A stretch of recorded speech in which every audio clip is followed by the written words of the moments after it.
Bismillahirrahmanirrahim. Alhamdulillahirabbil alamin. Asyhadu an la ilaha illallah wa asyhadu anna Muhammadan abduhu wa rasuluh.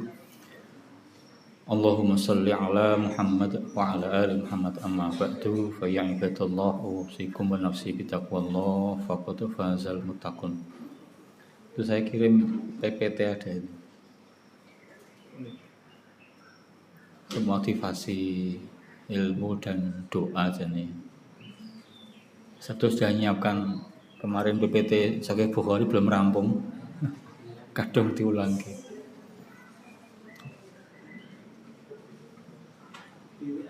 di WA.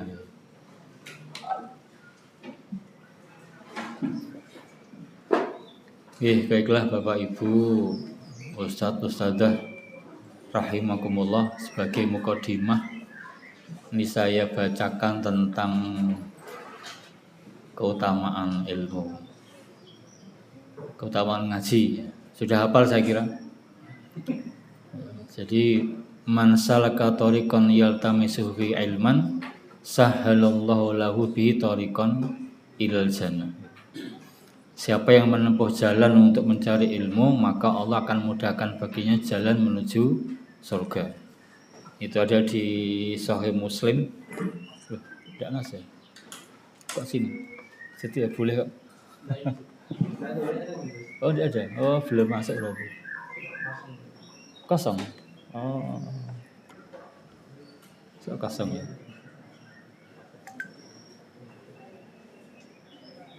Belum ada. Oh ya.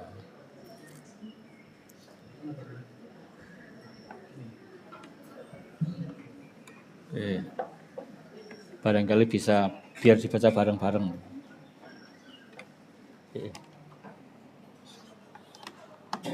Ya. Keluar? Belum? Oh belum. Baik. Sudah? Sudah kan? Jadi hadis yang sudah dihafal ya. Man salaka tariqan yaltamisu fi ilman sahhalallahu lahu bihi tariqan ilal jannah. Siapa yang menempuh jalan untuk mencari ilmu, maka Allah akan mudahkan baginya jalan menuju surga.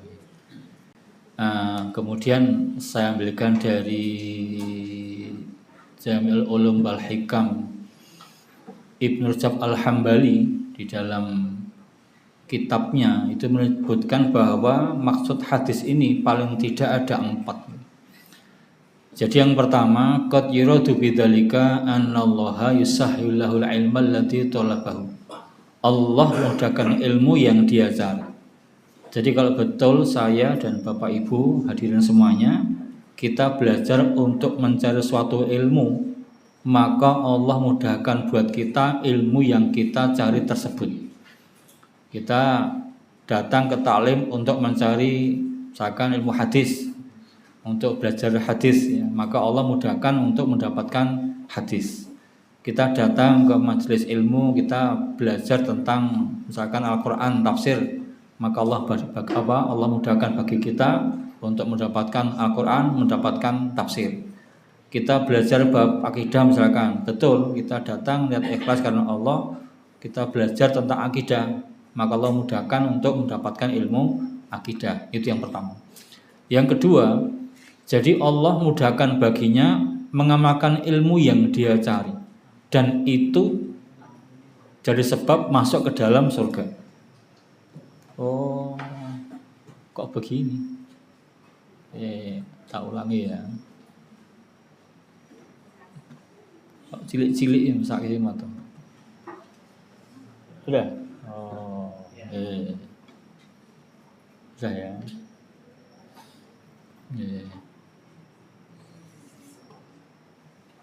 Itu sudah besar. Oh besar ya. Jadi yang pertama, Allah mudahkan baginya mendapatkan ilmu yang dia cari tersebut. Yang kedua, waqad yuradu aidan annallaha yusayyiru talibil ilmi idza qasada bi talabi wajhillahi al-intifa'a bi wal 'amala bi muqtadahu fayakunu sababan li hidayatihi wa lidukhul jannati bidzalika. Jadi kadang-kadang Allah mudahkan baginya untuk memanfaatkan ilmu itu sebagaimana tuntutannya, dan itu menjadi sebab baginya untuk masuk ke dalam surga.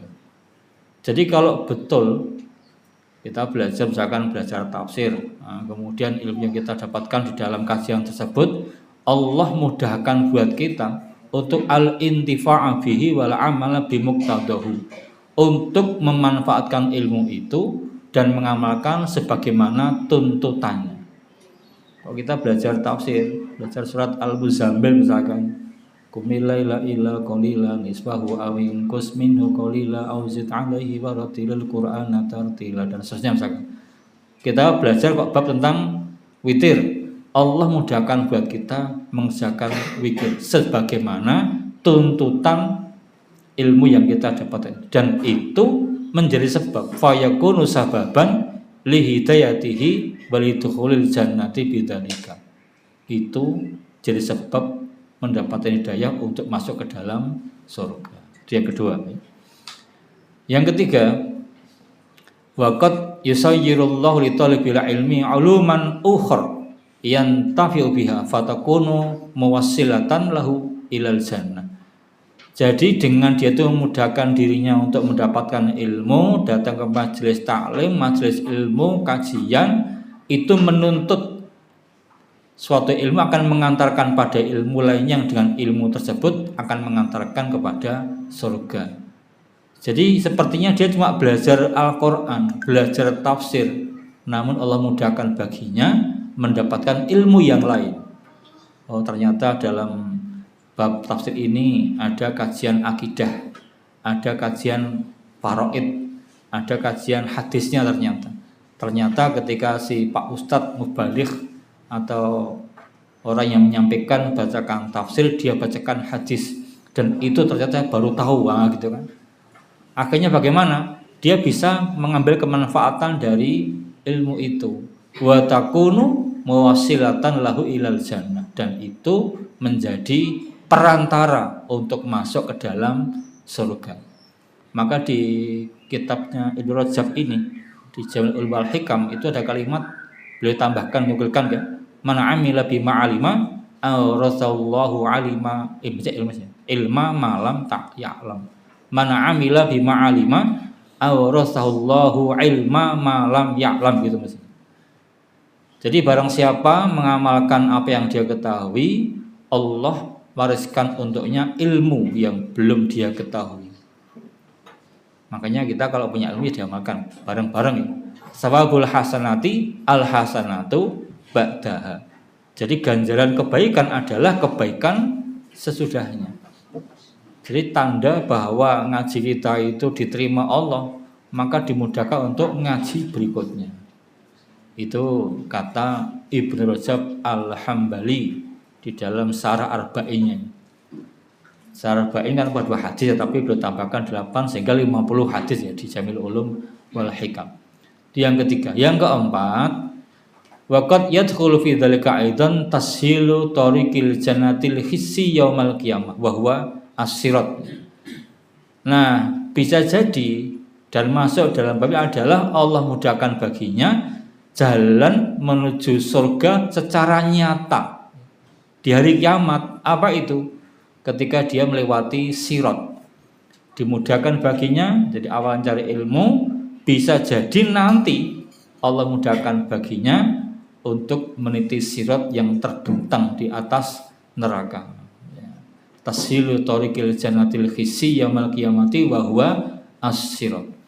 Maka sebagai kesimpulan kata Ibnu Rajab, fa innal ilma yadullu 'ala Allahi min aqrabit tariqi ilaihi. Faman salaka tariqahu wa lam ya'ruj anhu wa shalla ilallahi wa il jannati min aqrabit turuqi wa ashaliha.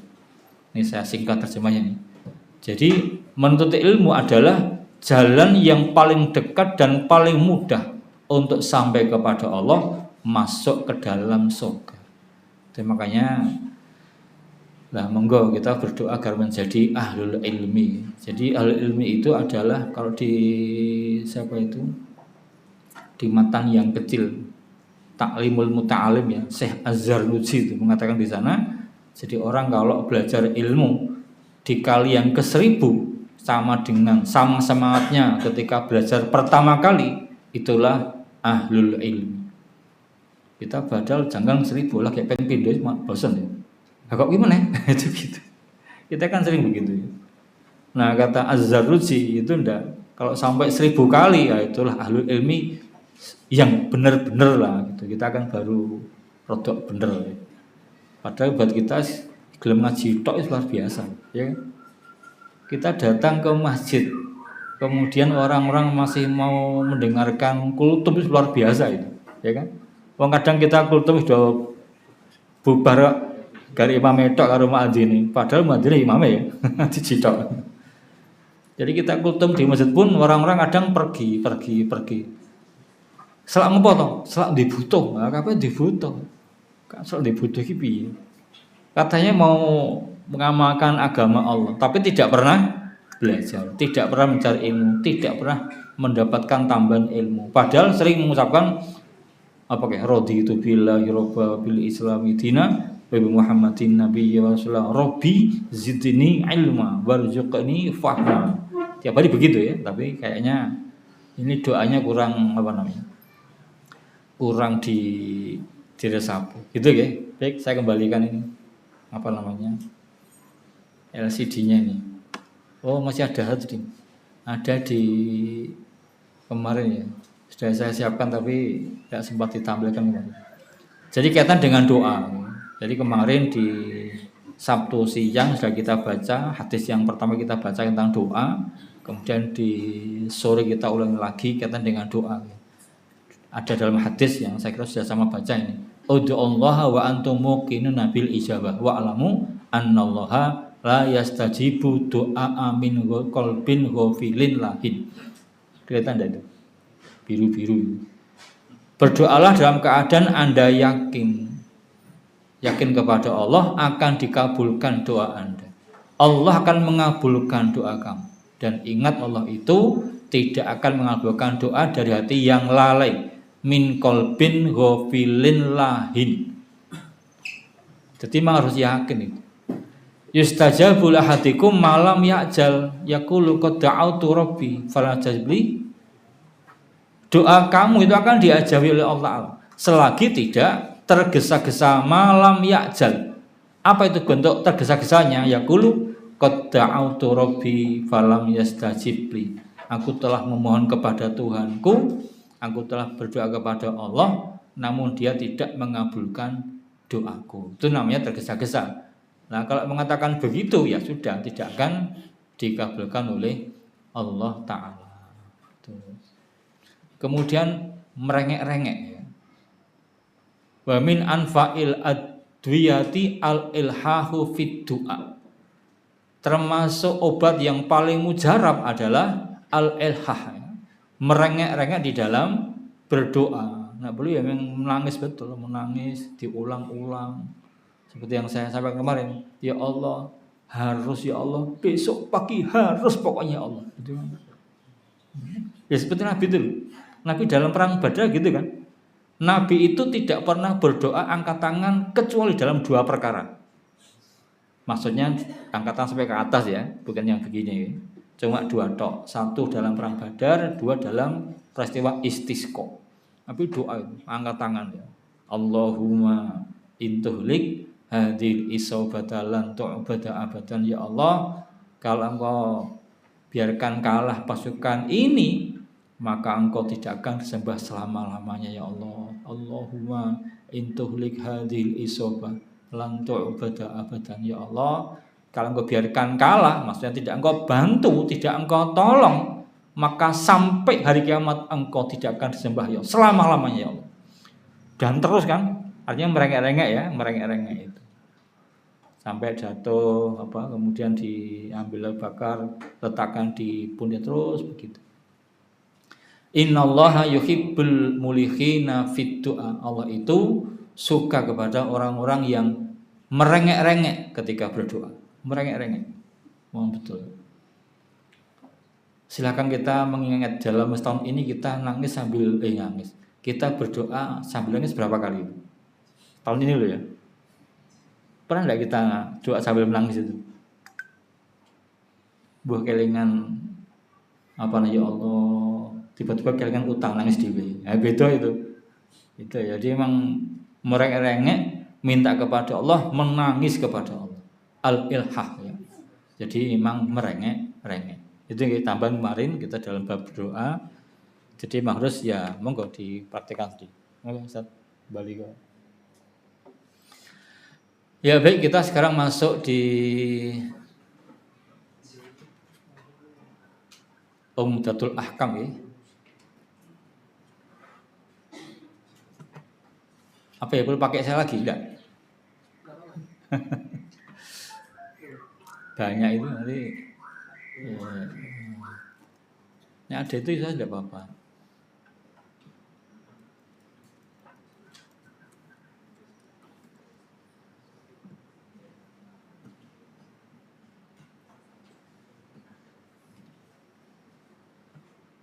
Belum saya sun dengan baik. Ya, baik, kita lanjutkan ke kajian kitab Umdatul Ahkam. Kalau dari batas yang sampai kepada saya sampai 106 ya. Betul. Sekarang 107. Oh, nah beda ya. Anjabirin betul. Ya. Silakan di kitab Umdatul Ahkam di hadis yang ke 106 di file saya ini. Ini masuk di bab apa ya? Babul qiraati fi shalah. Bab bacaan dalam sholat.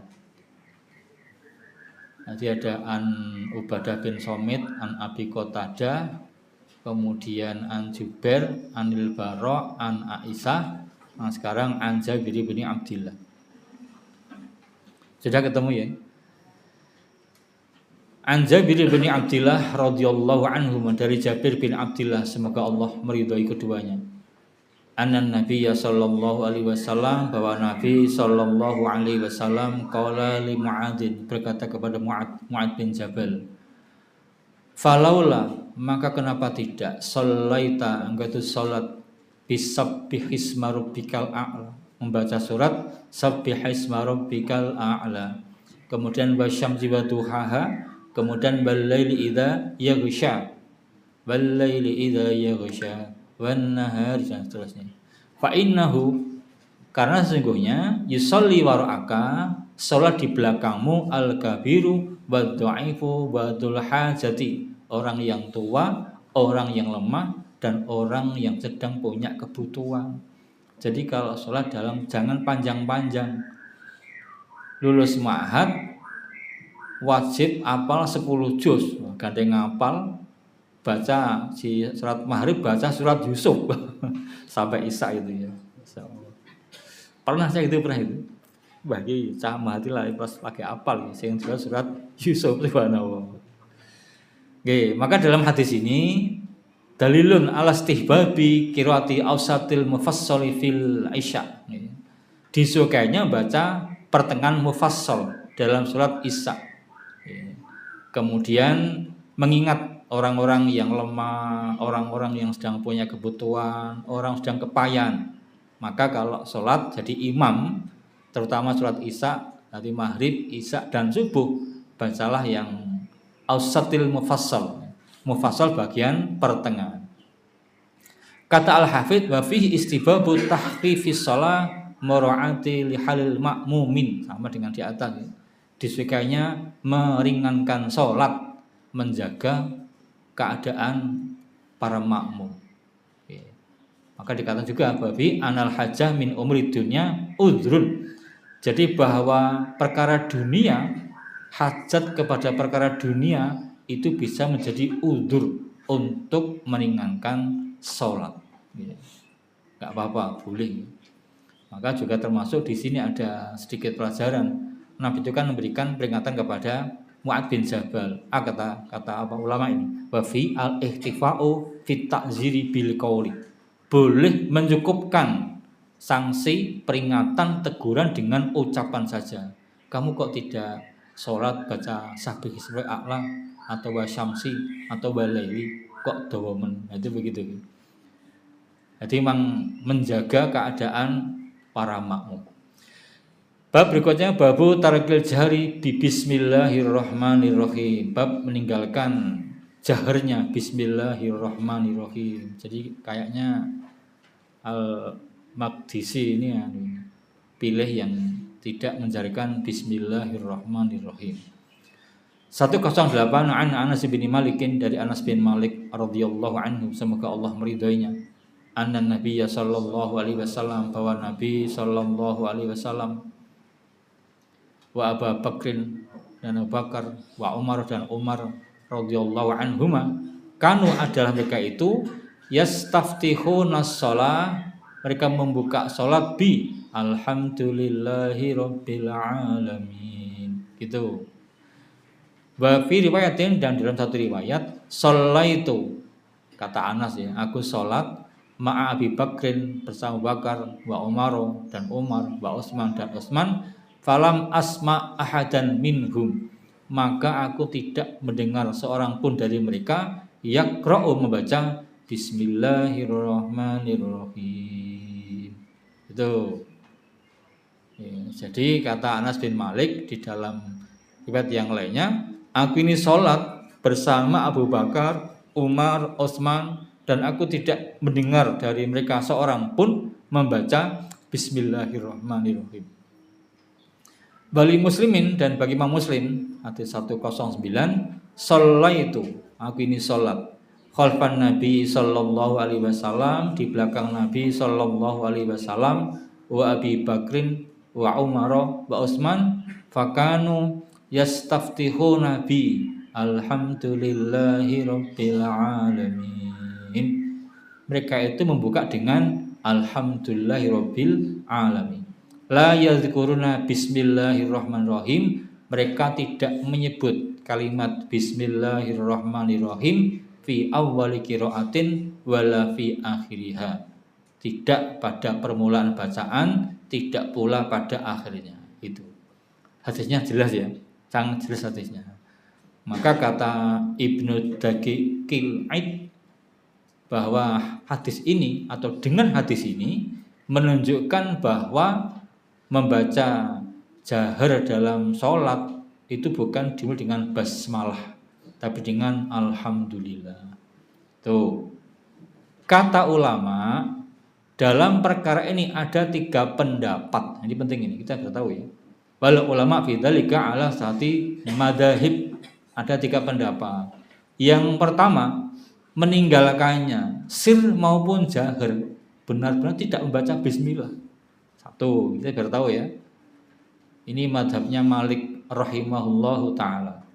Jadi pendapat Imam Malik di dalam sholat tidak membaca basmalah dan tidak membaca alhamdulillah. Kita mungkin baru tahu sekarang ya, tapi yang tidak ada betul. Asani, yang kedua, membaca dengan sir, tidak jahar. Bismillahirrahmanirrahim, alhamdulillahirabbil alamin. Itu ini madhabnya Abu Hanifah dan Ahmad rahimahumallah. Yang ketiga, jahar di dalam jahriyah. Ini madhabnya Asy-Syafi'i. Jadi bismillahirrahmanirrahim. Saya tuh pernah jadi imam di masjid saya di Solo itu. Di imam, Allahu Akbar, saya baca alhamdulillahirabbil alamin. Begitu rampung, saya doa sedikit, kemudian keluar. Dicegat sama orang. Bukan mengatakan siapa Pak, langsung. Apa katanya? Langsung, mengapa tidak baca bismillah? Lah, langsung marah. Iya Pak, saya baca tapi saya sir. Ulangi, mengapa tidak baca bismillah? Lah, saya baca Pak, tapi sir. Mengapa tidak baca bismillah? Lah, saya baca Pak, tapi sir. Dibaca mestinya. Saya baca tapi sir, hadisnya ada. Itu di Sahih Bukhari, mari ke rumah, kita ke rumah. Enggak, pulang. Ya adalah. Pulang kentai. Itu contoh ya, artinya memang kita mbok ya menurut kita ya, karena mungkin beliau yakin kudu maca bismillah, madzhab Syafi'i asli ya. Tulen atau gitu. Ya emang macam-macam itu. Jadi kalau masih begitu, ya. Kemudian kata Ibnul Qayyim agak tengah ini. Inna Nabiyya sallallahu alaihi wasallam kana yajaru bi bismillahirrahmanirrahim taratan wa yukhfiha aksar mimma yajharu biha. Gitu. Jadi pendapat Ibnul Qayyim, Nabi itu menjaharkan bismillahirrahmanirrahim kadang-kadang. Kadang-kadang. Tapi lebih banyak adalah mensirkan ini. Kadang-kadang sirkan, lebih banyak adalah menjaharkan, kata Ibnu Qayyim loh ya, ini pendapat. Tapi dari di awal tadi katakan bahwa Nabi kata siapa tadi, Mu'adz ya, tidak pernah sama sekali mendengar mereka Abu Bakar, Umar, Utsman membaca Bismillahirrahmanirrahim. Jadi kalau Ibnu Qayyim saya ulangi, menjaharkan kadang-kadang, mensirkan kadang-kadang, tapi yang paling banyak adalah mensirkan. Wa yukhfiha aksar mimma yajharu biha. Jadi memang agak tengah kalau Ibnu Qayyim, tapi kayaknya lebih banyak yang menjaharkan, mensirkan. Bab sujud sahwi, bab sujud sahwi. Hadis 110. An Muhammad bin Sirin an Abi Hurairah radhiyallahu anhu qala shalla bina, salat bersama kami, jadi imam kami Rasulullah sallallahu alaihi wasallam ihdai salatil asyi, salah satu dari dua salat asyi. Ihda salat, ada yang mengatakan ihda salatil isya ya. Yakni imal zuhru wa imal asru. Jadi mungkin zuhur, mungkin juga asar. Nanti harus di bawahnya. Kalau Ibnu Sirin, berkata Ibnu Sirin, wasammaha Abu Hurairah. Abu Hurairah menyebutnya, apa itu dua salat asyi itu, dua salat sore itu apa? Walakin nasi itu anak, akan tapi lupa saya ini. Qala, dia berkata, fasalla bina, maka salat bersama kami, menjadi imam kami rakaat ini, dua rakaat. Summa sallama, kemudian salam. Faqoma, maka beliau berdiri ila khosabatin ma'rudatin, ke satu kayu yang melintang fil masjid, di masjid. Faka'an nama, maka seakan-akan fattaka'a, maka beliau bersandar alaiha, atasnya, ka'anah, seakan-akan beliau itu ghadban, dalam keadaan marah. Wa wada'yatul yumna, dan beliau meletakkan tangannya yang kanan alal yusra, atas yang kiri. Wa syabbaka, dan beliau bertasbih, menganyam ya, menjalin baina asabihi, di antara jari-jarinya. Syabbak itu begini. Namanya syabbak ini. Bertasbih. Wa kharajat, dan keluar as-sara'an, dengan cepat, min abwabil masjid, dari pintu-pintu masjid. Faqalu, ini orang keluar ya. Faqalu, maka mereka berkata, qasratis shalah, apakah telah dikosor salatnya? Wa fil qaumi Abu Bakrin wa Umaru, dan di kaum itu, di antara orang itu ada Abu Bakar dan Umar. Fahaba, maka keduanya merasa takut, an yukallimahu, untuk mengomongi beliau, untuk matur tuh merasa hebat ya, merasa karena wibawa beliau. Wa fil qaumi, dan di kaum itu ada rajulun, ada seorang yang fi yadaihi tulun, yang pada tangannya ada panjang-panjang, itu panjang tangan itu. Iqaulahu, yang dikatakan baginya dzul yadain, si dzul yadain. Maka di hadisnya dzul yadain. Jadi hadis kaitan dengan sujud sahwi, hadisnya dzul yadain yang masyhur begitu. Faqala, maka dia berkata, ya Rasulullah, wahai Rasulullah, anasita, apakah engkau lupa? Am qasratis shalah, ataukah salat telah dikosor? Qala, sabda beliau, lam ansa walam tuksor, aku tidak lupa dan salat tidak dikosor. Faqala, maka beliau bersabda, akama yaqulu dzul yadain, apakah seperti yang diucapkan dzul yadain? Faqalu, maka para sahabat menjawab, na'am, iya. Fataqaddama, lantas beliau maju. Fasalla, lantas beliau salat. Ma taraka, apa yang beliau tinggalkan. Tsumma salama, kemudian salam. summa kabara, kemudian bertakbir, wa sajada, dan bersujud, misla sujudihi, semisal sujudnya, au atwal, atau lebih panjang. Summa rafa'a ra'sahu, kemudian mengangkat kepala beliau, fakabbara, lantas bertakbir, summa kabara, kemudian bertakbir, wa sajada, dan sujud, misla sujudihi, semisal sujud beliau, au atwal, atau lebih panjang. Summa rafa'a ra'sahu, kemudian mengangkat kepala beliau, wa kabbara, dan bertakbir. Farubama saluhu, maka boleh jadi mereka bertanya pada beliau. Summa salama, kemudian kepada siapa ini? Abu Hurairah atau si Ibnu Sirin.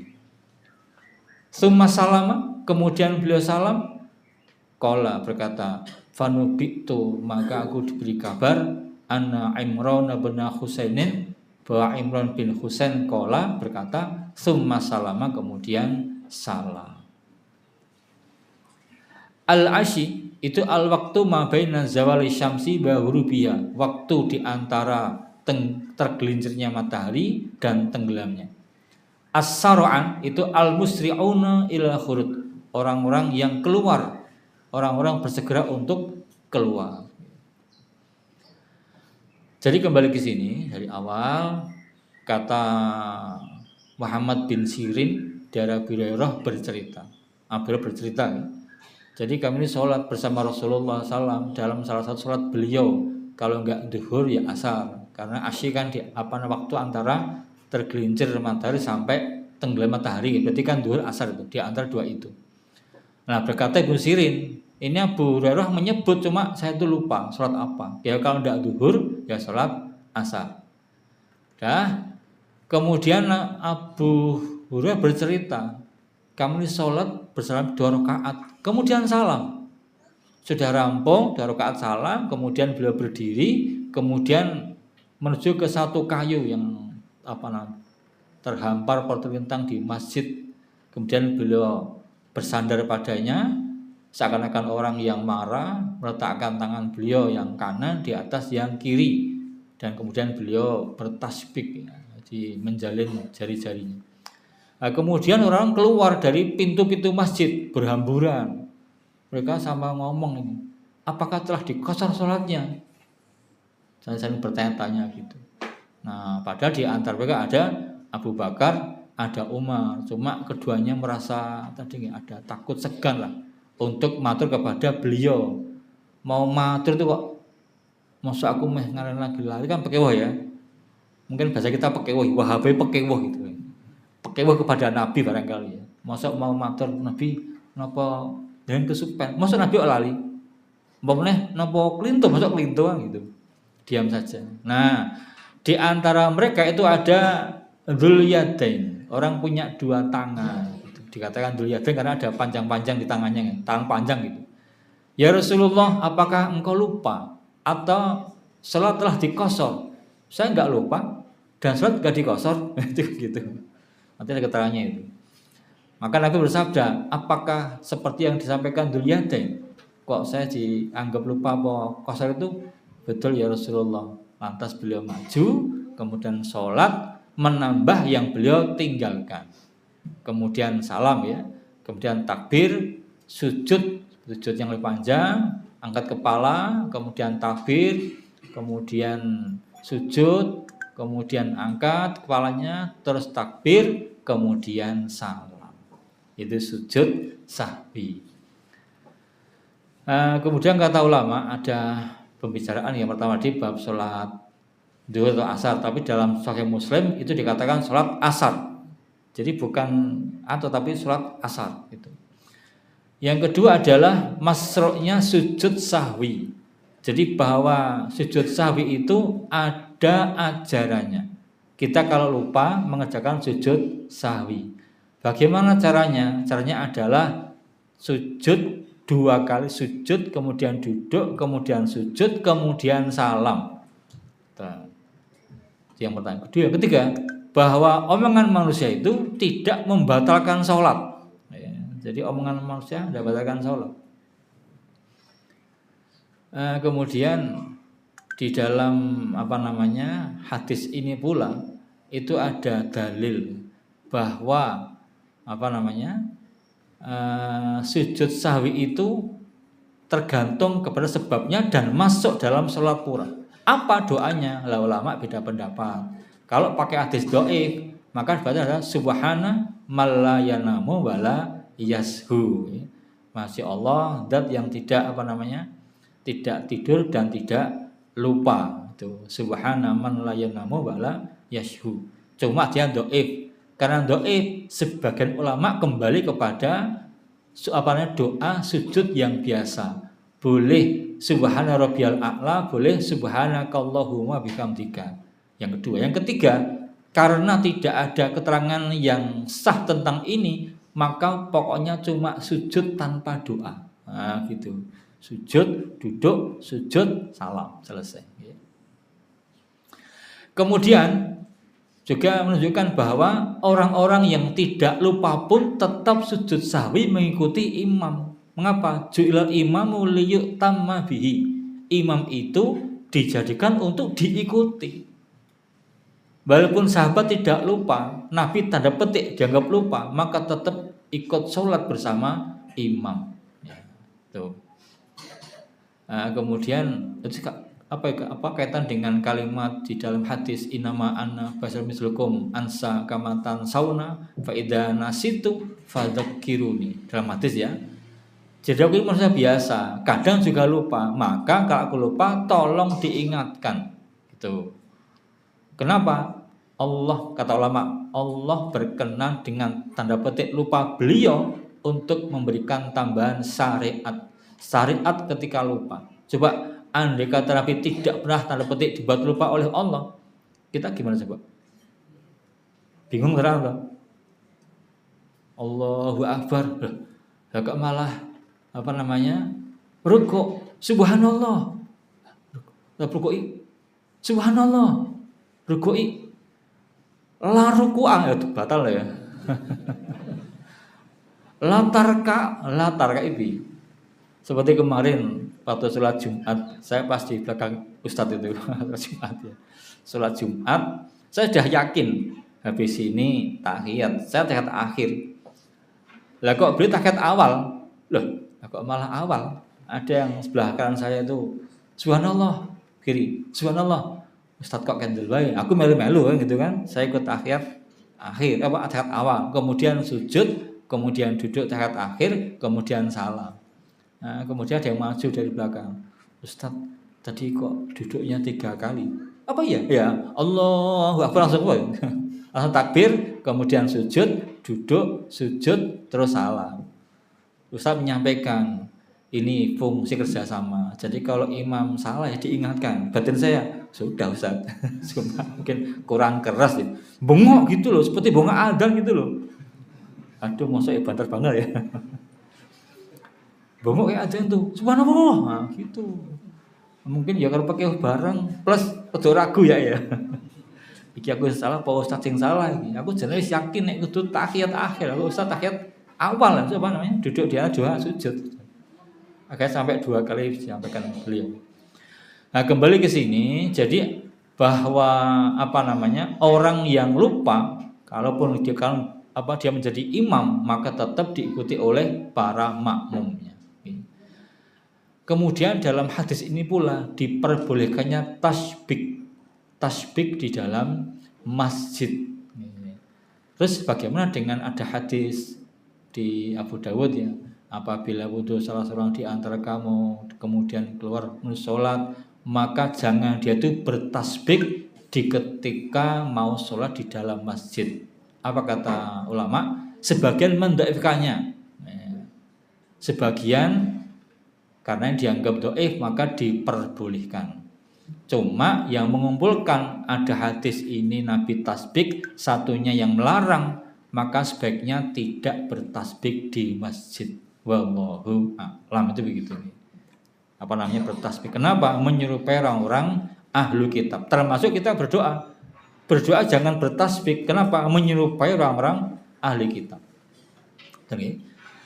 Hadis berikutnya 111 an Abdullah bin Buhainah bakana min ashabin Nabi sallallahu alaihi wasallam anna Nabiyya sallallahu alaihi wasallam sholat bihim az-zuhra, sholat zuhur bersama mereka. Faqama, maka beliau berdiri fi raq'atainil ulayaini, maka beliau berdiri di rakaat yang dua yang pertama, walam yajlis, dan tidak duduk.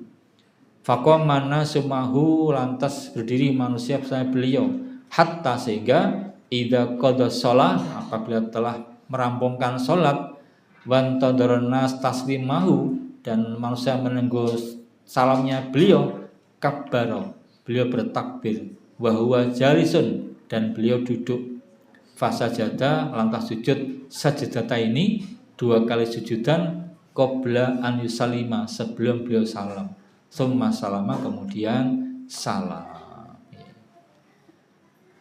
Jadi Nabi itu sholat zuhur, kemudian berdiri di rakaat yang pertama, tidak duduk, terus berdiri langsung sampai rampung sholat. Artinya sholat tanpa tasyahud yang pertama, langsung sholat. Lah orang-orang nunggu salam beliau, atau ke 1, 2, 3, 4 nunggu salam. Beliau bertakbir dalam keadaan duduk, takbir Allahu Akbar, sujud, terus dua kali sujudnya, kemudian salam. Hadis ini menunjukkan bahwa orang yang tidak tasyahud pertama dan lupa, maka dia sujud sebelum salam. Jadi kalau lupa tidak tahiyat, maka ditambah dengan dua sujud sahwi kemudian salam. Lah cuma ulama berbeda pendapat tentang sujud sahwi ini, tentang hukumnya. Nah, ada yang mengatakan wajib, ada yang mengatakan sunnah. Maka sebagian mengatakan sunnah, sebagian mengatakan wajib. Nah, kemudian ulama juga beda pendapat tentang tempatnya. Di mana tempatnya sujud sahwi itu? Ada yang mengatakan sebelum salam, ada yang mengatakan sesudah salam. Dan jadi memang dua, sebelum salam atau sudah salam. Cuma ulama bukan beda pendapat tentang tempatnya. Cuma beda pendapat tentang afdoliyahnya. Mau sebelum salam boleh, sesudah salam juga boleh. Cuma beda pendapat tentang afdoliyah, afdol mana, gitu ya. Jadi sujud sahwi itu boleh sebelum salam, boleh sesudah salam. Cuma ulama beda pendapat afdoliyah, afdol mana. Kemudian di dalam hadis ini pula ulama menjelaskan menambahkan keterangan. Jadi kalau kamu lupa, tidak tahu apakah 3 ataukah 4, maka tambahlah 1. Kenapa? Kalau nambah 1 itu lebih yakin. Iki saya sudah. Lah kok salat dhuwur kakean. Salat subuh itu lali kok.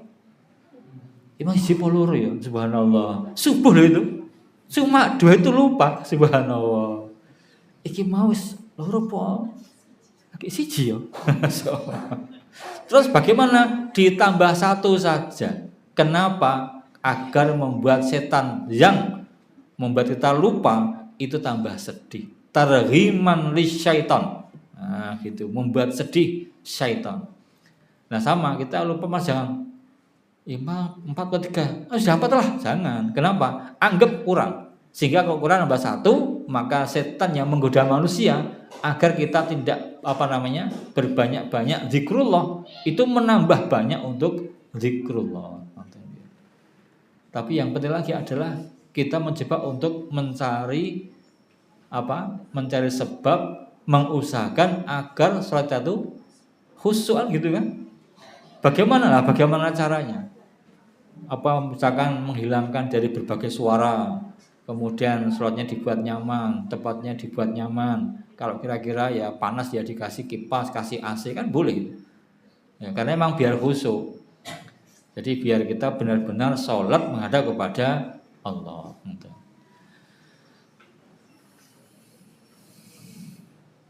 Lah kalau sholat nafilah bagaimana? Ya sama. Sholat nafilah sama dengan sholat fardu. Nek lupa ya tambah dengan sujud sahwi. Cukup babul murur baina yadail musalli. Bab lewat di depan orang yang sholat. Hadis 112 An Abi Juhaim bin al-Haris ibni Simah al-Ansari radhiyallahu anhu qala Rasulullah sallallahu alaihi wasallam, bersabda Rasulullah sallallahu alaihi wasallam, la ya'lamul maru, andai kata mengetahui al-maru, orang yang lewat, baina yadail musalli, di depan orang yang sholat, mada alai minal ism, apa yang ada atasnya dari dosa. Lakana, sungguh adalah dia itu an yakifa arba'ina, bahwa dia berdiri 40 itu khairan, lebih baik baginya, min an yamura, daripada dia melewati baina yadai, di depannya. Qala Abu Nadri, berkata Abu Nadr, la adri, aku tidak tahu, qala arba'in yauman au syahron au sanatan. Beliau mengatakan 40 hari atau 40 bulan atau 40 tahun. Jadi sabda Rasulullah Sallallahu Alaihi Wasallam, andai kata orang yang lewat di depan orang yang sholat tahu dosa yang ada padanya, sungguh dia itu berdiri 40, tidak tahu 40 hari, bulan, tahun, lebih baik baginya daripada melewati orang yang sedang sholat. Nah, maka ini menunjukkan, kata ulama ya, dalilun ala tahrimil murur baina dalil musolli, menunjukkan haramnya lewat di depan orang yang sholat. Wala farqa baina Makkah wa ghairiha, tidak ada perbedaan antara Mekah dan selainnya. Cuma kata ulama agak meringankan ya, membuat ringan ba'dul fuqaha lit ta'ifin duna ghairihim lid darurah, bagi orang-orang yang ini sedang taif, tawaf boleh melakukan sholat karena darurat. Dan sekarang di Mekah itu kan gitu kan, haji dan umroh. Dulu itu umroh haji kan beda, umroh setitik, haji oke. Hari ini tidak, subhanallah, haji umroh sama, antri juga, subhanallah. Dan kapan terakhir 23 Januari difotokan kondisi para ini orang umroh sedang tawaf, itu blek sama ya. Lah begitu itu, kata ulama, itu terpaksa ya boleh. Mungkin yang pernah haji mengalami ya, itu ada apa-apa waktu diajak sama temannya, ayo Pak, ceritanya, ayo kita berangkat Jumatan pagi Pak, nanti kalau sudah siang ndak kalau penuh nanti aja Pak Haji, katanya. Sudah akhirnya yang ngajak berangkat jam 9 berangkat itu. Kita pernah enggak jam 9 berangkat Jumatan? Isi bubuk ya. Sidang sawah gitu. Kita enggak pernah jam 9 berangkat Jumatan, enggak pernah itu. Jam 11 pun jarang kok. Enggak pernah mungkin. Paling banter 11/4 loh, praktek luar biasa itu. Ya paling enggak mendekati lah. Ini jam 9 berangkat. Temannya berangkat jam 10. Berdiri sampai Masjidil Haram. Di mana berhentinya? Di terminal bis. Terminal sampai Haram itu penuh manusia. Itu pun dia sholat di lapangan terminal dalam keadaan berdiri, khutbah juga berdiri. Ketika takbir cuma bisa takbir, rukuk dengan berdiri, sujud dengan berdiri. Subhanallah. Dia bisa bayangkan saya. Sejak datang, kemudian sampai khutbah, sampai sholat, ngadeg terus itu. Bayangkan. Luar biasa ya. Itu makanya ulama mengatakan ya terpaksa, kalau emang tidak ada ya boleh lewat di hadapan yang sholat. Itu kalau di waktu tawaf di pelataran Ka'bah itu. Hadis berikutnya 113. An Abi Sa'idin Al-Khudri radhiyallahu anhu qala sami'tu Rasulullah sallallahu alaihi wasallam.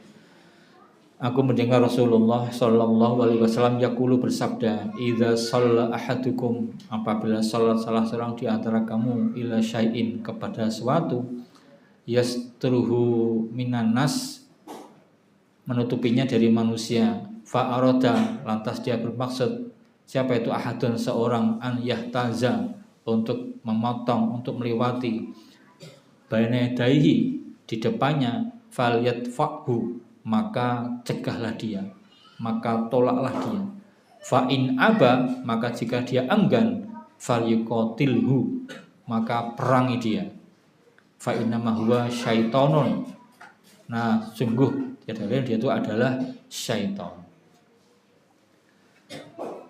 Jadi sabda Rasulullah Shallallahu Alaihi Wasallam, apabila salah seorang di antara kamu itu sholat dan sudah punya satroh, sesuatu yang menghalangi dari manusia, kemudian ada seorang yang pengen melewatinya, maka ditolak, dicegah.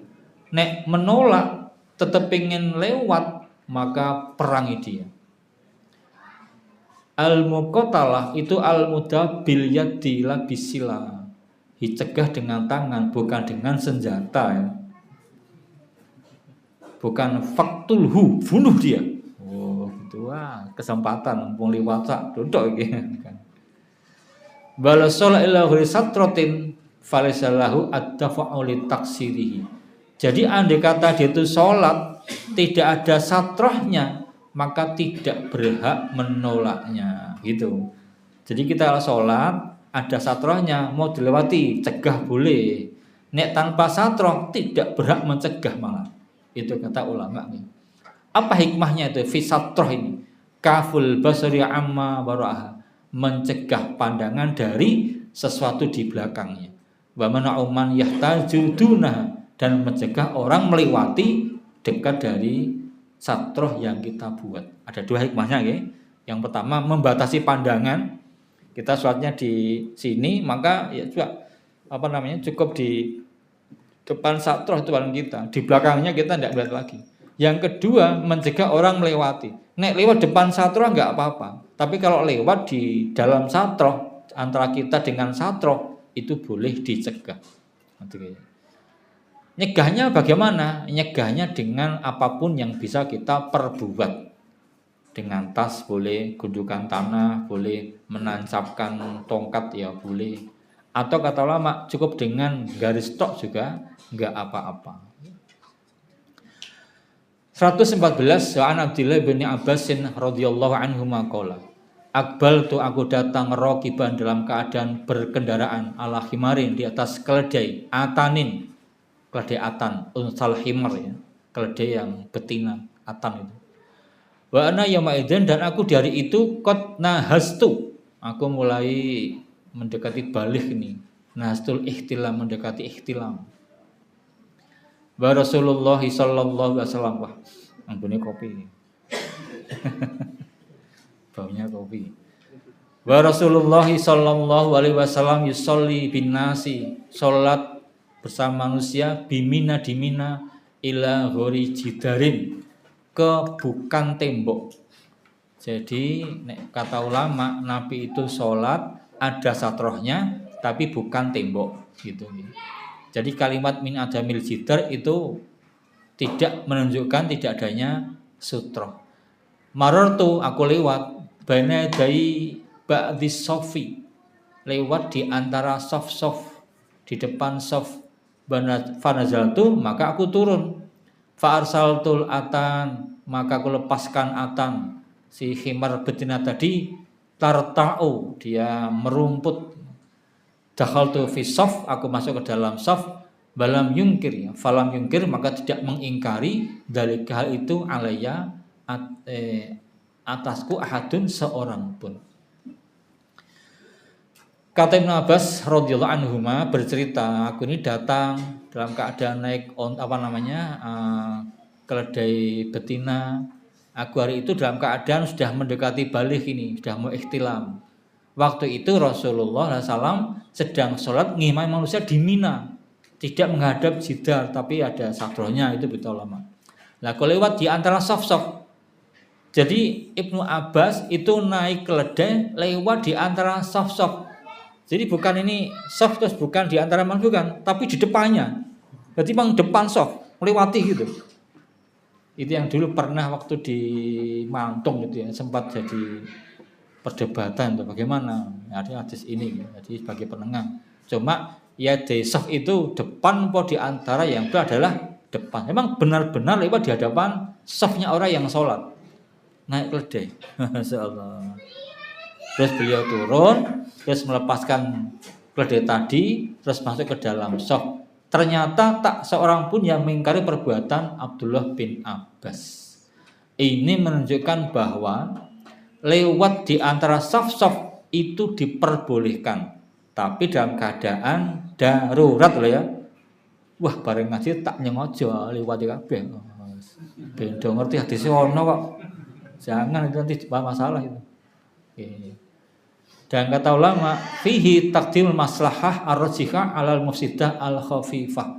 Jadi boleh mendahulukan kemaslahatan didahulukan daripada kerusakan boleh.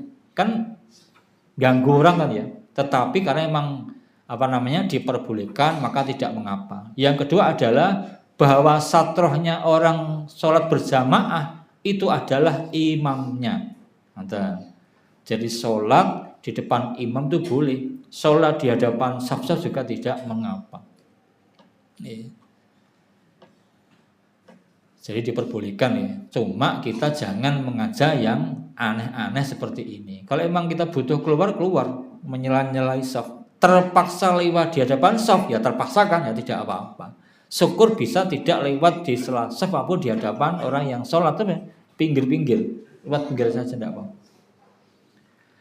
Namun 115 an Aisyah radhiyallahu anha qalat, dari Aisyah semoga Allah ridhoinya berkata, kuntu adalah aku ini anamu, aku ini tidur baina yaday Rasulullah sallallahu alaihi wasallam, tidur di depan Rasulullah sallallahu alaihi wasallam, wa rijlaya fi qiblatihi, dan dua kakiku itu di arah kiblat beliau. Ini kalau sholatnya di Madinah berarti menghadap selatan. Aisyah tidurnya ya di sebelah selatan Nabi berarti ya. Fa idza sajada, maka apabila beliau sujud, homazani, beliau mencubitku.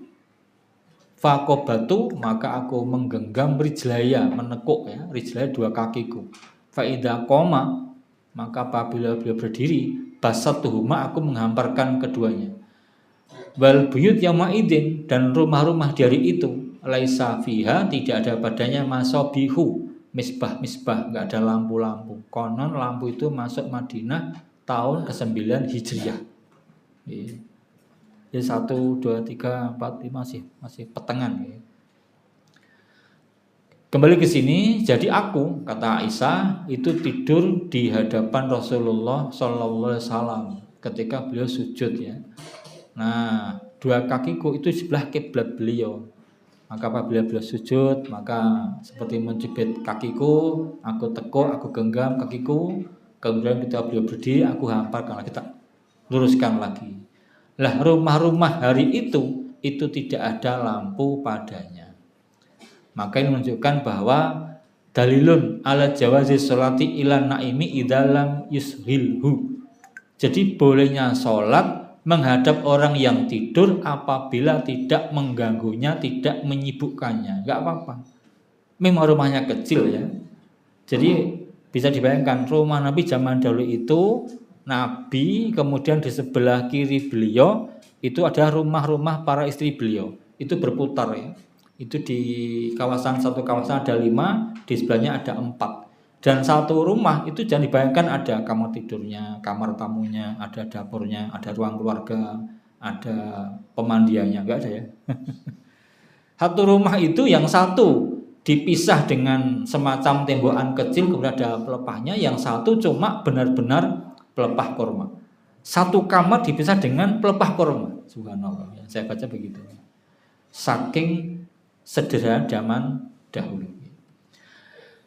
Yang kedua, bahwa annalamsa bi ghiladatin la yumkidu toharoh, bahwa menyentuh dengan tanpa kelezatan tidak merusak toharoh. Jadi boleh ya, boleh menyentuh istri. Lah kalau bukan istri, lah gua apa? Ya jangan, wadah wae. Nah istri tidak apa-apa, gitu begitu. Asal tidak dengan lezat dan tidak merusak wudu. Kemudian anal amal yasir la yufsidus shalah. Jadi amalan yang kecil itu tidak merusak sholat. Gitu. Baru takbir Allahu Akbar, ingat, aku mau nganget. Jangan kira tak pateni. kepauan dulu matikan tidak apa-apa, boleh. Karena ada hadis sahabat yang waktu sholat ada ular, nah, kemudian dia tidak membatalkan, langsung ambil pemukul, langsung dia pukul ular itu, boleh ya. Apalagi sholat sunnah, apalagi lebih ringan lagi. Sebagaimana kisahnya Juret ya. Juret ketika sholat ibunya manggil-manggil, Juret, Allahumma ummi wa sholati, Juret, Allahumma ummi wa sholati, Juret, Allahumma ummi wa sholati. Ya Allah, ini ibuku manggil-manggil, saya sedang sholat, sampai 3 kali kan. Nah, kemudian ibunya tanda petik memberikan doa yang buruk, kamu tidak akan mati sampai melihat seorang perempuan jelek, perempuan lancur, itu begitu. Maka kata ulama, untuk sholat sunnah boleh dibatalkan kalau ibunya manggil-manggil, atau kalau ada keperluan yang ringan nggak apa-apa. Tapi kalau sholat sunnah kemudian ingat, bar tamu durung ngepel sih, ya batal ya, masa ngepel sih ya. Kemudian di dalam hadis ini pula, apabila salah seorang di antara kamu sholat, kemudian dia butuh tidak dilewati orang, maka silakan bersatroh, walaupun cuma dengan bagian belakang dari tunggangannya, boleh. Atau cukup dengan sesuatu yang mencegah orang lewat, boleh dengan tongkat atau yang lainnya. Karena apa? Fa innahu yaqta'u sholatahu al-mar'atu wal himaru wal kalbul aswad. Karena sholatnya itu bisa dipotong oleh perempuan, kemudian keledai, kemudian anjing yang hitam. Ini hadisnya Abu Dzar ya. Hei Abu Dzar katanya, ini kalau anjing hitam, kalau anjingnya itu merah atau kuning bagaimana? Terus kata Abu Dzar, saudaraku, waktu menyampaikan ini kan, aku juga pernah tanya kepada Rasul sebagian pertanyaan kamu. Apa kata beliau? Al-kalbul aswadu syaitonun. Jadi anjing hitam itu syaiton. Jadi kalau lewat cegah, nekat bunuh lah begitu. Itu kata Abu Dzar.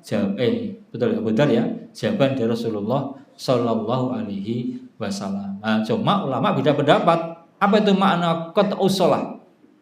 Kita kalau sholat ada perempuan lewat itu jawab qat'us shalah. Atau ada himar lewat qat'us shalah. Atau anjing hitam qat'us shalah. Ulama beda pendapat ya. Sebagian mengatakan tubtilus sholah, itu membatalkan sholatnya. Kita kalau sholat kemudian ada perempuan lewat, sholatnya dianggap batal itu. Tapi ada yang mengatakan maksudnya bukan potong sholat, bukan begitu. Maksudnya mengurangi kesempurnaan sholat. Kenapa? Akan mengganggu hati. Allahu Akbar kalau lewat tidak memotongkan enggak, tapi cuma mengganggu sholat, mengurangi ganjarannya, mengurangi kesempurnaannya. Itu yang dimaksud dengan qat'us shalah. Tadi tidak membatalkan sholat. Terus bagaimana? Ya sudah, kita membuat batas dengan garis atau dengan tadi yang bisa kita letakkan di situ. Jangan sampai sholat tanpa batas sama sekali. Paling ringan adalah berikan semacam garis. Kasih dompet, hilang dompetnya ya. Kasih HP, hilang HP-nya. Ada itu kan, Allah Akbar, kasih HP, HP-nya hilang itu. Babun jami'un, bab jami', bab yang mengumpulkan beberapa perkara ini. Hadis 116. An Abi Qatadah bin Rib'in al-Ansari radhiyallahu anhu qala Rasulullah sallallahu alaihi wasallam, idza dakhala ahadukum masjidah, apabila masuk salah seorang di antara ke dalam masjid, fala yajlis, maka janganlah dia duduk, hatta yusalliya raka'ataini, sampai dia sholat 2 rakaat. Sabda Rasulullah Sallallahu Alaihi Wasallam, jadi kalau salah seorang di antara kamu itu masuk ke dalam masjid, maka jangan duduk sampai dia itu sholat. Konon hadis ini sebabnya adalah seorang sahabat namanya Abu Qatadah itu masuk masjid. Begitu masuk masjid, dia itu melihat Nabi dan para sahabat sedang duduk, maka langsung duduk. Ditanya Nabi, "Ma mana'aka antaraka?" Mengapa kamu tidak sholat? Apa jawabnya? Saya melihat engkau dalam keadaan duduk, sahabat juga duduk. Maka saya duduk. Sabda Nabi ini, fa idza dakhala ahadukum masjidah fala yajlis hatta yusalliya rak'ataini. Apabila salah seorang di antara kamu itu masuk dalam masjid, jangan duduk sampai sholat 2 rakaat. Tuh. Maka hadis ini menunjukkan istihbabu sholati tahiyatil masjid, disukainya sholat tahiyatul masjid. Dan ulama sepakat anal amra fi dzalika linnadbi. Jadi perintah dalam hal ini adalah perintah yang tidak menunjukkan wajib tapi nadab, anjuran. Anjuran. Terus bagaimana kalau ada hadis tentang larangan sholat ba'da subuh sama sholat ketika tengah matahari atau tenggelam matahari? Maka ada 2 kan? Ada amr, ada larangan. Ada amr berupa perintah sholat 2 rakaat, yang kedua larangan sholat di waktu-waktu itu. Maka bagaimana? Ulama ya agak beda pendapat. Yang pertama, ini karena ada khusus, ada umum. Secara umum tidak boleh sholat di ketika waktu-waktu ini, kan umum itu. Lah, tahiyatul masjid itu perkara khusus. Maka karena khusus, bagaimana juga tetap diperbolehkan sholat di ketiga waktu-waktu ini untuk tahiyatul masjid. Yang jadi masalah adalah ulama ini endi sing umum, endi sing khusus. Itu masalahnya. Kalau yang dikatakan umum itu yang perintah perintah sholat 2 rakaat, maka yang nahi jadi khusus. Maka kapanpun masuk masjid sholat 2 rakaat kecuali 3 waktu ini. Mana yang rajih? Yang rajih adalah yang diperbolehkan karena ada kekhususannya. Jadi sholat ba'da subuh tidak boleh, pas tengah matahari nggak boleh, kemudian pas tenggelam matahari nggak boleh, kecuali sholat tahiyatul masjid. Gitu nggih. Nah, kalau di Makkah bagaimana? Di Makkah itu bentuk tahiyatnya adalah tawaf. Maka di Masjidil Haram nggak ada sholat tahiyatul masjid loh ya. Kita jangan kita bareng ngaji ini berbunyi masjid selesai nggak ada. Jadi bentuknya adalah tawaf 7 kali mengitari Ka'bah, itu pengganti tahiyatul masjid. Apa nih? Jadi yang penting kita mencoba untuk mengerjakan. Utul masajid haqqaha. Qila wa ma haqquha? Rak'ataini qabla an tajlisa. Tunaikan hak-hak masjid. Apa haknya? 2 rakaat sebelum kamu itu duduk. Ya, kita mencoba aja. Pokoknya bisa sholat duduk sholat dulu lah gitu. Mau taklim ya sholat dulu dan seterusnya. Tapi tidak wajib ya. Tapi bahwa kemudian menguatkan pokoknya silakan. Karena memang kita kalau mencoba mengistiqomah itu perkara, mudah-mudahan sebagai jalan kebaikan kita di hadapan Allah. 117. Wa an Zaid bin Arqam qala kunna adalah kami natakallamu fi shalah. Kami ini bicara dalam salat. Yukallimu rajulus sahibahu. Seseorang ngomongi temannya bahwa ila jambihi fi shalah, dan dia itu di sampingnya di dalam salat. Hatta nazalat, sampai turun ayat wa qumu lillahi qanitin. Berdirilah salat karena Allah dalam keadaan kunut, dalam keadaan sukut, dalam keadaan diam. Fa'umirna, maka kami diperintah lisukuti, untuk berbicara, wa nuhina, dan kami dilarang anil kalam, dari berbicara. Al-kunut itu as-sukut. Ajma'al ulama ala anal kalam fi shalah itu mubtilun. Ulama sepakat bahwa orang bicara dalam sholat sengaja maka membatalkan sholat. Itu kan Allahu Akbar, Alhamdulillahirabbil alamin. Terus baca surat apa gitu. Ini sing maca Quran keliru misalkan ya. Kakean bab misalkan. Biapa gitu. Kita subhanallah kan boleh kan ya. Ini imam sholat baca Quran salah kan jadi banget. Subhanallah. Kita baca ini kok angguba terus kita bighoiri ba. Nah, itu salah ya. dengan tanpa bahasa Arabnya tetap ngomongan tuh, nggak boleh. Jadi memang kita itu sholat mengusahakan khusyuk, tidak mikir apa-apa, maka mengusahakan yang lain-lain tuh. Itu tadi alasnya, kemudian suasananya, mungkin kipasnya, mungkin AC-nya, apalagi. Hadis ke-118 An Abdullah bin Umar wa Abi Hurairah radhiyallahu anhum an Rasulillah sallallahu alaihi wasallam annahu qala, bahasanya beliau bersabda, idza shtaddal harru, apabila panas itu menyangat, fabridu bis shalah, maka dinginkanlah salat, sejukkanlah salat. Fa inna syiddatal har, karena sesungguhnya panasnya yang sangat itu min fai jahannam, di antara uapnya jahannam. Abridu bis shalah itu akhiruha ilal waqtil ladzi takhifu fi syiddatul hari. Akhirkan sholat ke waktu yang panasnya yang sangat itu agak ringan. Gitu. Sholat adanya jam 1, jam itu ya, misalkan jam 1. Ada setengah 1 panas banget, abridu bis shalah. Tunggu sebentar.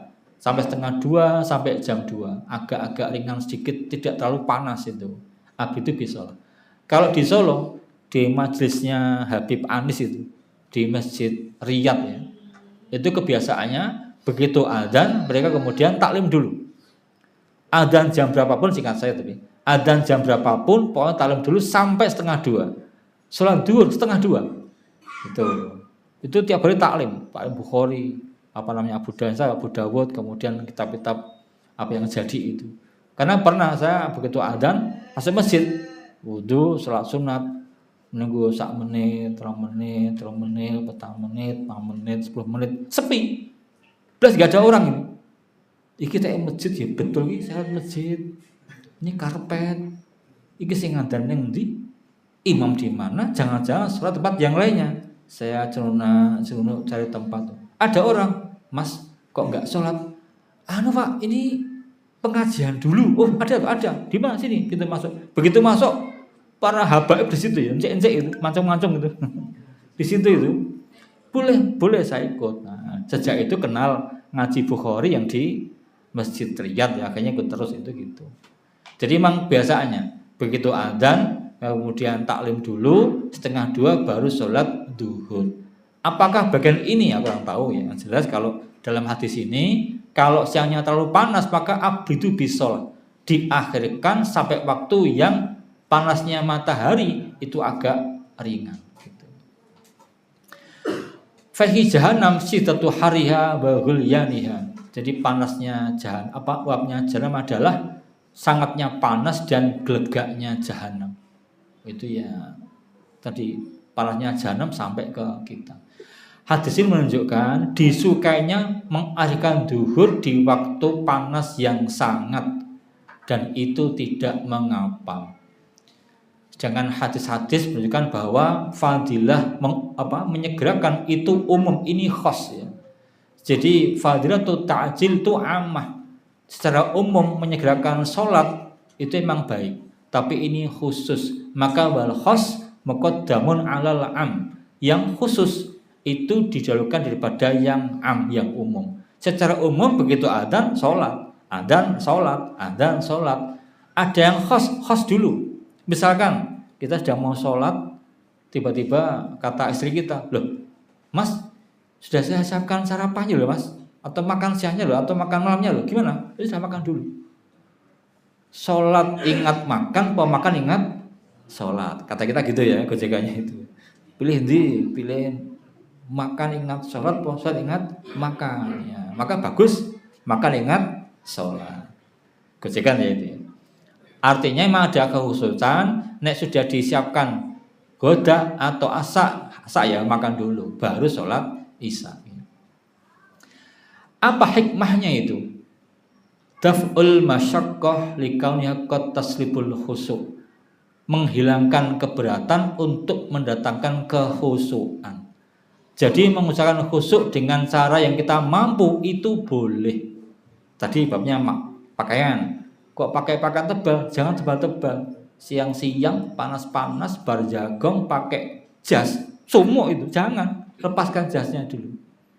Cari tempat yang nyaman, yang enak. Allahu Akbar, bisa bernikmat-nikmat, bisa bermunajat betul kepada Allah Ta'ala. 119 an Anas bin Malikin qala Rasulullah sallallahu alaihi wasallam man nasiya sholatan, barang siapa yang lupa salat falisolliha, hendaklah dia mengerjakannya idza dzakaruha, apabila ingat padanya, wala kafarota, dan tidak ada kafarah baginya, illa dari kecuali hal itu. Aqimis sholata lidzikri, tegakkan salat untuk mengingatku.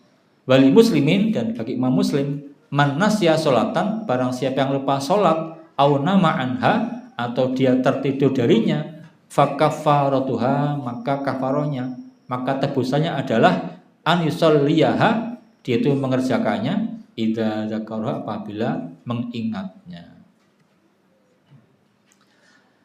Sabda Rasulullah sallallahu alaihi wasallam, barang siapa yang lupa salat, hendaklah dia mengerjakannya ketika ingat, dan tidak ada kafar, tidak ada beban, tidak ada denda atasnya akan hal itu. Aqimis sholata lidzikri, pokoknya kamu kerjakan sholat untuk mengingatku. Tapi bukan seperti orang-orang sebagian ya. Dulu ada teman saya dari Usuluddin itu, yang betul-betul jadi aqimis sholata lidzikri, tegakkan sholat, kerjakan sholat untuk mengingatku. Nah sudah ingat maka tidak perlu sholat gitu. Sholatlah untuk mengingatku. Apa tujuan sholat? Agar ingat kepada Allah. Nah sudah ingat, gak usah sholat. Itu kan mantik namanya kan. Ini mantik ngawur itu namanya. Nabi tidak begitu masalahnya. Nabi itu walaupun sangat ingat kepada Allah, tetap sholat kok. Bahkan sholat sunnah-sunnah yang banyak kok. Itu begitu ya. Ini kan keblinger ya. Kemudian dari Imam Muslim, barang siapa yang lupa sholat atau dia tertidur darinya, maka penebusannya adalah mengerjakannya ketika dia itu ingat. Maka hadis ini menunjukkan kewajiban qodok sholat ya, apabila tertidur atau lupa, langsung setelah ingat dia mengerjakan, dan tidak ada dosa atasnya. Tidak ada dosa, jadi boleh-boleh saja. Ini penting. 120 terakhir ya. An Jabir bin Abdillah, dari Jabir bin Abdillah, anna Mu'adz bin Jabalin, bahwa Mu'adz bin Jabal kana yusalli ma'a Rasulillah sallallahu alaihi wasallam isya al-akhirah, isya yang akhir. Summa, kemudian yarji'u ila qaumihi, dia kembali pulang kepada kaumnya. Fayusolli bihim tilkas shalah, lantas dia sholat dengan mereka, mengimami dengan sholat itu. Isyal akhir adalah sholatul isya, sholat isya. Dari Jabir bin Abdillah bahwa Mu'adz bin Jabal dia itu sholat bersama Rasulullah sallallahu alaihi wasallam isya yang akhir, yang isya itu. Kemudian pulang kepada kaumnya, kemudian ngimami sholat bersama mereka. Fihi dalilun ala jawazik tidak ilmu tarid bil mutanafil. Ini menunjukkan diperbolehkannya menjadikan imam orang yang sholat fardu dengan orang yang sholat sunnah. Boleh ya. Jadi kita kalau sudah di masjid kemudian pulang ngimami orang rumah itu boleh. Fahiya lahum faridah walahu tatawwu, baginya sholat fardu, bagi yang di rumah sholat fardu, baginya itu tatawwu. Boleh ya, jadi boleh ya. Dan ini menunjukkan bahwa i'adatus sholah al-wahida fil yamil wahid marrotaini, diperbolehkannya mengulang satu sholat dalam satu hari yang sama, boleh ya. Ini tahu lama loh ya, jangan nampaknya kita boleh juga. Ini istri di rumah, kau yakin pokoknya sholat wanita yang terbaik di rumah. Sudah, kamu di rumah dulu, saya tak ke masjid, rampung tak pulang, kamu tak imami, itu boleh. Nanti ya, hadisnya ini. Kata Al-Hafidh, wa hadisun sahihun rijalun sahih. Nanti hadisnya sahih, boleh diamalkan. Nanti ya. Cukup, sudah setengah 10, 1,5 jam kita ngaji. Ada yang mau disampaikan barangkali? Monggo silakan. Dua pertanyaan Ustaz. Terkait tentang satro, apakah orang yang melaksanakan sholat dengan menggunakan sajadah atau sorban itu bisa menggantikan satro? Yeah. Satro minimal berupa garis. Yeah. Kemudian yang kedua itu terkait dengan lupanya kita sholat rakaat sholat. Yeah. Nah, diriwayatkan bahwa seorang sahabat itu bertanya atau mengungkapkan masalahnya bahwa ketika dia sholat itu dia sering lupa, dan Rasulullah mengatakan bahwa itu adalah setan yang bernama Hamzat atau Fisik. Kemudian Rasulullah mengatakan bahwa untuk mengusirnya itu kita bertawud, kemudian meludah ke kiri sebanyak 3 kali. Nah, untuk syariat seperti itu kok kenapa kita tidak pernah menyaksikan itu? Yang pertama. Yang kedua, apakah itu dilakukan pada saat sholat munfarid ataukah sholat berjamaah imam yang melakukannya, dan bagaimana hukumnya, apakah itu hanya sunnah saja atau wajib? Terima kasih. Jadi yang pertama ditanyakan tentang orang sholat, satrohnya apakah boleh dengan sajadah atau dengan garis. Kita secara kebiasaan kalau sholat dengan sajadah maka itu menjadi sutroh kita, sutra atau satroh kita. Sementara kalau tidak punya sajadah, kemudian nggak punya tas, nggak ada kayu yang tancapkan, maka boleh dengan garis. Itu ada di hadisnya Ahmad, Abu Dawud dan Ibnu Majah. Fa in lam yakun mahu asan fal yahutta khattan. Apabila tidak punya tongkat, maka silakan menggaris dengan satu garis. Nah gitu. Summa la yadurru man marra baina yadayhi. Maka kemudian boleh orang lewat di depan garis tadi. Jadi garis tok itu sudah cukup. Di sebagian riwayat dulu di padang pasir, tapi dengan gundukan tanah. Nah kita kan di masjid ya. Dan sekarang di masjid ada garis, sudah lumayan, sudah bagus, cukup itu. Jadi boleh garis maupun yang lainnya. Hadisnya ada juga di Ahmad, Abu Dawud dan Ibnu Majah gitu. Yang kedua kaitan dengan orang yang sering sholat lupa, apakah boleh dia itu meludah ke kiri karena ada gangguan dari khonzab tadi. Saya belum pernah baca hadisnya, khonzab ada memang, cuma saya lupa ingat itu. Nah kalau sholat berjamaah apakah meludah? Itu kata ulama bukan meludah, tapi berisyarat meludah. Jadi buh. Nek kita meludah ya salam dintenan jobo gitu ya. Terus bagaimana? Nek kita berimam maka boleh mencukupkan imam. Walaupun kadang imam juga lupa.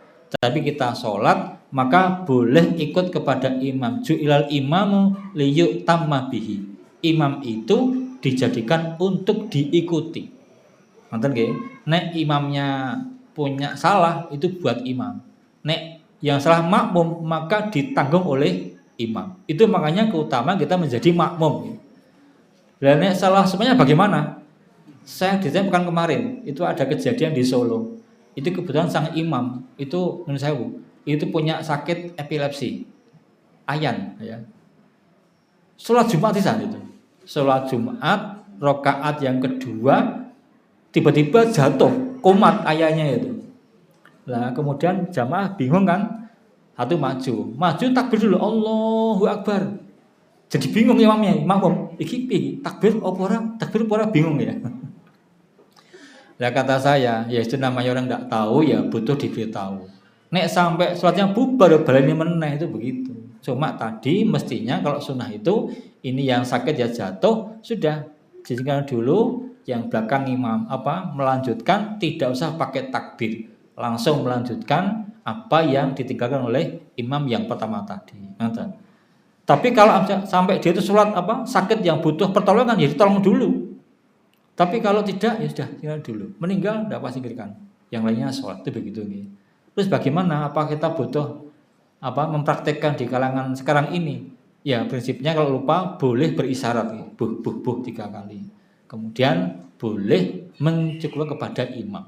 Nek sendirian begitu. Tapi nek bareng imam kan enggak sama dengan imam nggih. Nek bareng imam nggih. Maka boleh cukup dengan ikut kepada imam kita. Manten nggih.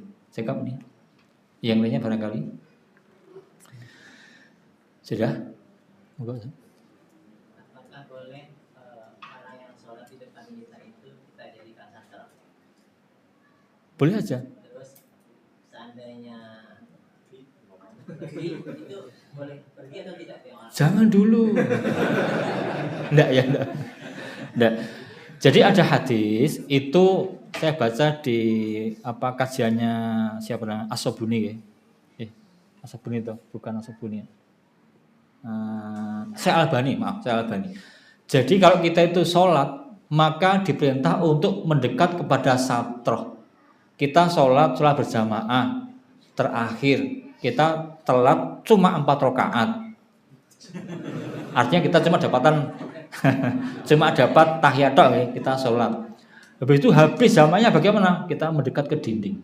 Itu enggak apa-apa. Kenapa? Untuk menghindari murur baina yadai musolli. Itu begitu, mendekat. Tapi andai kata sudah ada garis, itu pun sudah cukup. Kenapa? Ini maklum yang namanya garis itu batasoh. Tapi nek betul-betul enggak ada garis, maka mendekat ke tempat yang dianggap jadi satroh, entah orang, entah tembok. Begitu. Apakah boleh? Yang depan kita jenazah boleh, tidak apa-apa. Secara logika orang tidak mungkin lewat di situ. Mestinya begitu. Nekat ya dihilangi, itu begitu. Nek pergi ya kita maju. Ya saya dulu pernah sholat sendirian, jadi sudah telat, tidak ada teman yang lain, saya di belakang. Karena saya begini, saya mencoba untuk mempraktikkan nek sendirian kan dianggap batal waktu itu ya. Akhirnya saya mencari yang depan saya. Tak angkat itu depan saya. Dia enggak mau. Tak cepet enggak mau. Klik enggak mau. Tak pegang, tak angkat. Malah bengong, suara moto. Ya wes bebas lah. Terjadi betul itu. Karena di tembok kan maham kan kok mundur jangan ngancani begitu loh. Biar tidak jadi sendirian. Karena ada hadis yang dianggap batal ya. Walaupun ulama beda pendapat juga. Karena di hadisnya Abi Bakroh, beliau itu masuk masjid dalam keadaan rukuk berjalan itu begitu. Artinya itu dianggap salah, mestinya disuruh mengulang. Tapi kan tidak, berarti sendirian enggak apa-apa. Tapi sengaja ulama mengatakan enggak baik, itu begitu. Nonton ya? Cukup barangkali. Baik, sudah kita istirahat dulu sampai jam 10 kita ketemu lagi. Rabbana taqabbal minna innaka antas samiul alim wa tub lana innaka antat tawwabur rahim walhamdulillahirabbil alamin.